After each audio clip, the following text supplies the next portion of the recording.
Hello అండి, నమస్తే. Welcome back to Deepika creations. ఎలా ఉన్నారండి? అందరూ బాగున్నారా? సో నేనైతే చాలా బాగున్నాను. మీరు కూడా బాగుండాలని కోరుకుంటూ ఈరోజు వీడియోని అయితే స్టార్ట్ చేస్తున్నాను. మరి ఈరోజు వీడియోలో మీకు ఈ డిజైన్ మీరు లాస్ట్ వీడియోలో డ్రాయింగ్ చూసారు కదండి. ఈ వీడియోలో స్టిచ్చింగ్ అయితే చూపిస్తాను. సో ఇలాగా ట్రేసింగ్ అయితే చేసుకోవాలన్నమాట. ట్రేసింగ్ చేసుకున్న తర్వాత నేను ట్రేసింగ్ వీడియోస్ కూడా చాలా ఉన్నాయి, అందుకని ఇందులో ఇంక్లూడ్ చేయలేదు. ఎవరైనా కావాలనుకుంటే ప్లేలిస్ట్ ఉంది ట్రేసింగ్ వీడియోస్ అని చెక్ చేయండి. ఫస్ట్ నీడిల్కి దారం ఎక్కించుకొని 4 వరుసల దారం అండి. ఇది యాంకర్ థ్రెడ్, మీరు సిల్క్ థ్రెడ్ కూడా వాడుకోవచ్చు. నేను ఇక్కడ యాంకర్ థ్రెడ్ చూపిస్తున్నాను. మనకు డిజైన్ ఎలా ఉంటే ఆ ప్రకారంగా కట్లు అయితే వేసుకోవాలి.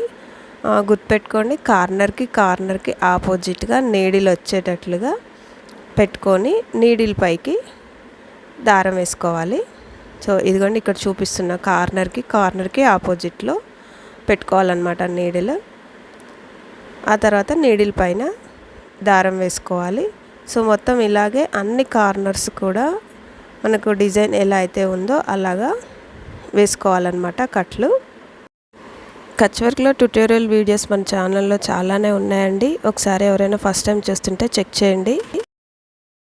చాలా ఇంపార్టెంట్ అండి ఈ కట్లు. మనం కట్లు వేయడం కరెక్ట్గా వేసామంటే తర్వాత ఫిల్లింగ్ అనేది ఈజీగా వస్తుంది, అంటే కరెక్ట్గా వేసుకోగలుగుతాం మనము.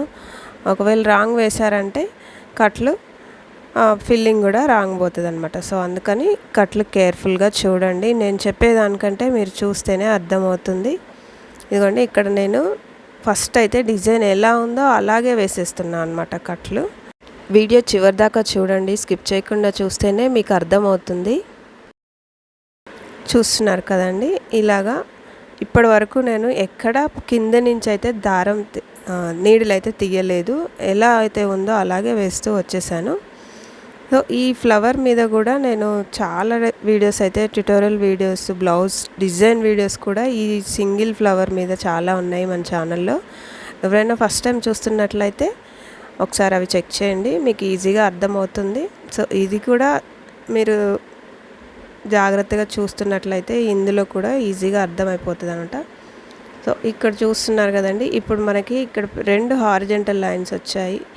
ఒకటేమో దానికి వర్టికల్గా ఉంది కదా. సో ఇప్పుడు ముందున్నది, అంటే నీడిల్కి ముందున్నది వదిలిపెట్టేసి వెనక ఉన్న దాని కింద నుంచి నీడిల్ అయితే తీస్తున్నాను అనమాట. ఇది ఒక్కటే కింద నుంచి తీయడం అనమాట. ఇప్పటిదాకా అన్నీ ఎలా అయితే వేసామో డైరెక్ట్గా వేసేసుకున్నాము. లాస్ట్ది మాత్రం కింద నుంచి తీయాలి. తీసి మళ్ళీ ఆ కార్నర్లో కిందకి గుచ్చేసి నీడిల్ని మళ్ళీ ఏదైనా ఒక బాక్స్లోంచి పైకి తీయాలి. తీసిన వెంటనే మనకి నీడిల్ ఎంతసేపు రైట్ సైడ్కే వెళ్ళాలండి. రైట్ సైడ్లో ఉన్న కట్స్ అవే కార్నర్స్ ఉంటాయి కదా, లాక్లు పడిపోతాయి కదా, ఆ లాక్లోంచి తీయాలి. తీసిన తర్వాత మళ్ళీ రైట్ సైడ్ ఉన్న థ్రెడ్లోంచి తీయాలి. మళ్ళీ దానికి ఆపోజిట్లో ఉన్న లైన్ వదిలిపెట్టి కనెక్ట్ అయి ఉన్న బాక్స్లో ఫస్ట్ లైన్ కింద నుంచి తీయాలి. ఇక్కడ చూస్తున్నారు కదా, వెనక్కి పోవద్దండి, పక్కకి వెళ్ళాలి, అంటే లెఫ్ట్ సైడ్కి వెళ్ళొద్దు. నేను చూపిస్తున్నాను కదా డైరెక్షన్, అలాగే వెళ్ళాలన్నమాట. నీడిల్ రైట్ సైడ్కి వెళ్ళాలి.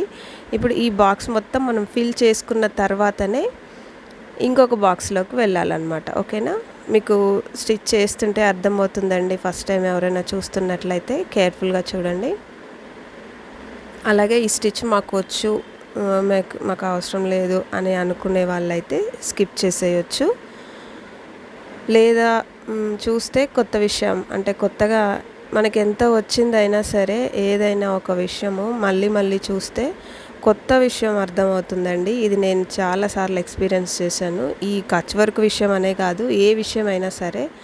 సో అందుకని మాకు వచ్చులే అని అనుకోకుండా ఒకసారి వచ్చిన వాళ్ళైనా సరే చూస్తూ ఉండండి, మీకు ఇంకేదైనా కొత్త ట్రిక్ తెలియవచ్చు. ఓకేనా?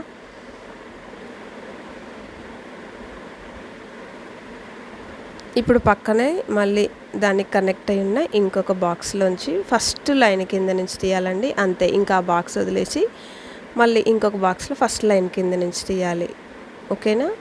మనకి బాక్స్లో 4 లైన్స్ వచ్చాయనుకోండి, ఫస్ట్, సెకండ్, థర్డ్, ఫోర్త్, ఇలా 4 లైన్స్ వచ్చినప్పుడు ఫస్ట్ లైన్ కింద నుంచి తీయాలి, సెకండ్ లైన్ విడిచిపెట్టాలి, అలాగే మళ్ళీ థర్డ్ లైన్ కింద నుంచి తీయాలి, ఫోర్త్ లైన్ వదిలేసేయాలి. ఇదే ఈ కచ్ వర్క్లో ఫిల్లింగ్ ప్రాసెస్ అన్నమాట. మనం ఫస్ట్ కట్లు ఎలా వేసుకోవాలి, అది కూడా మనం కట్లు కరెక్ట్గా వేసుకుంటేనే ఈ 1 2 3 4 లైన్స్ కరెక్ట్గా వేసుకోగలుగుతాం అన్నమాట. సో ఇది నేను బార్డర్ డిజైన్ అని చెప్పాను కదండి, శారీస్ మీదకి చాలా సింపుల్గా బాగుంటుంది. ఈ ఒక్క ఫ్లవర్ కుట్టడం వస్తే మీరు హ్యాపీగా శారీస్ మీద కూడా వేసుకోవచ్చు అనమాట. సో అందుకని బిగినర్స్ కోసం అని నేను ఇలా సింపుల్ డిజైన్ని చూపిస్తున్నాను శారీస్ మీద వేసుకోవడానికి. ఇక్కడ నేను చూపిస్తుంది అయితే శారీ మీద కాదండి, జస్ట్ మీకు ఒక ఐడియా రావడం కోసం అని నేను చూపించాను. ఇదైతే ఒక క్లాత్ మీదనే నేను వేస్తున్నాను అనమాట. శారీ మీద వేసుకుంటే ఎలా ఉంటుందో అనేది మీరు ఆల్రెడీ థంబ్నెయిల్లో చూసే ఉంటారు, లాస్ట్ వీడియోలో కూడా చూసారు కదండి, అదే డిజైన్ అనమాట. సో ఇలా అయితే ఫ్లవర్ అయితే కంప్లీట్ అయిపోయిందండి. ఇలా ఫ్లవర్ కంప్లీట్ చేసుకున్న తర్వాత మిగతా ఫ్లవర్స్ కూడా నేను ఇలాగే కుట్టేస్తాను. సో ఈ వీడియోలో మొత్తం చూపిస్తే లాంగ్ లెంత్ అయిపోతుంది. అలాగే కొత్తగా చూసే వాళ్ళైనా సరే, ఆల్రెడీ చూసి ఈ వరకు వచ్చిన వాళ్ళకైనా సరే బోర్ కొట్టొద్దని చెప్పేసి నేను ఇంతవరకే ఈ వీడియోని ఎండ్ చేస్తున్నానండి.